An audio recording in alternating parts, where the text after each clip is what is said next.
Imphal yauna atai relief camp singda leiriba miyoi singna masagi mayumda hanjinningbagi apamba pak sanna phongdongnarakli aduna Kendra amadi state lengakna waroisin ama pubira o haibasi haujiki Manipur miyamgi yamna akanba kholauni adubu luribadi state force natraga central force amana lanban saduna khun natraga yumsinga labasu Bharat lengakki thakta nakal ahumna yamna thamoi sengna yanaba ama puraktragadi karamba matamda kari thokani haibasi yamna luba tamba ngamdaba phibam amadi oiri handak Manipur Vidhan Sabha mifam manungda Relief camp ki lanjenariba miyam singna haurakhiba mayumda halenbiyo haiba thogdok adugi matungda Imphal ge akampat amadi wangkhaida hangliba relief camp sing amadi Hakthengnaba Kamikha Pemton College da Hakthengnana sattuna ireisa singe awa nungai wari sanajarui Ideal Girls College akampat Imphal East District ki campus da More amadi Surasanpur dagi miyoi lising amarom lairi masi manungda miyoi chanipan yangkhai mukna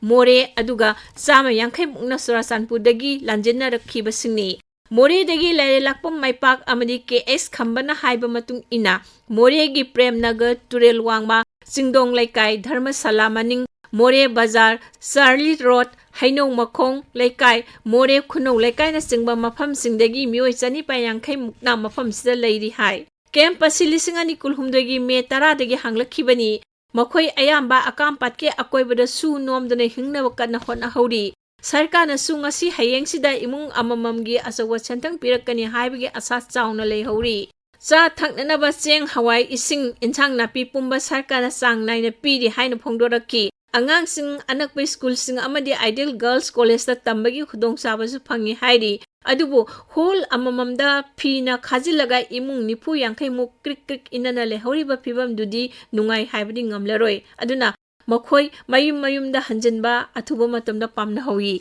masagi mayum natana fabricated house kumada leibadi supam pamde haina hoyi adugi sarukpudi matam khara lenbasi college asida asum leiraga latrine bathroom gumba marang kahenbi basu pamna hawi haujikti sanitary latrine tarani thoida mi lising amarom na sijin hauri angang singda jagoi sei thang tagi oja singna lak tuna tambiramba ubada nungai bo poi lising ani kulhumdagi July thadagi hanglakhiba Kamikha Pemton College Hakthengnada leiriba miyoi singi phibam ubada thamoise kharadi leitaba phangi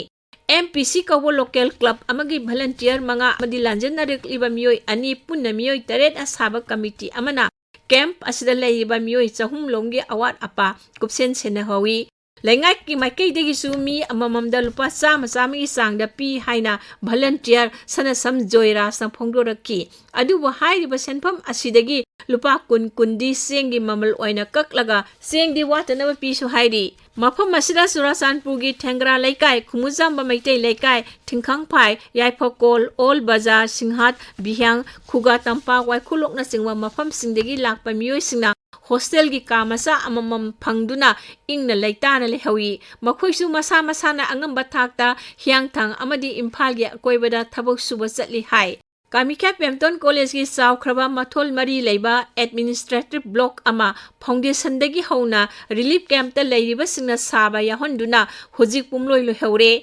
College Developing Authority na awaba nangliba ireisa singbu thabok sufam ama pibiramba yamna thagat ingai ni Phana hairabasu Relief Camp asida lehoriba singchu athuba matamda masagi mayumda hanjinningmagi langtaknabadi yamna chauna lehawi makhoi gisu Anakpa school sing amadi college asimaktada angang singna mahi tambagi khudong sabadi phangawi Imphal East District ki Wangkai High School da hangliba relief camp ta Surasanpurgi Khumuzamba Laikai Sugunu Siren More Itham Moirang Purel Sugunu Wapokpi Uyumpok Khamenlok amadi kumbi hauktaktagi miyoi marphuni toina hojik changdafam lauduna leiri Wangkai Thangapat amadi Kaithel Asangbidagi na singba nupi lup taret ke yang lawba nupi volunteer khaktana semba asangba nupi sing asina hairiba relief camp asibu yamna sangkhona ngak senduna yengsilli volunteer ani baby sorai sam amadi thaja sana sam ani na phongdorpa matung ina hairiba camp asida leiriba mahairoi sing asigi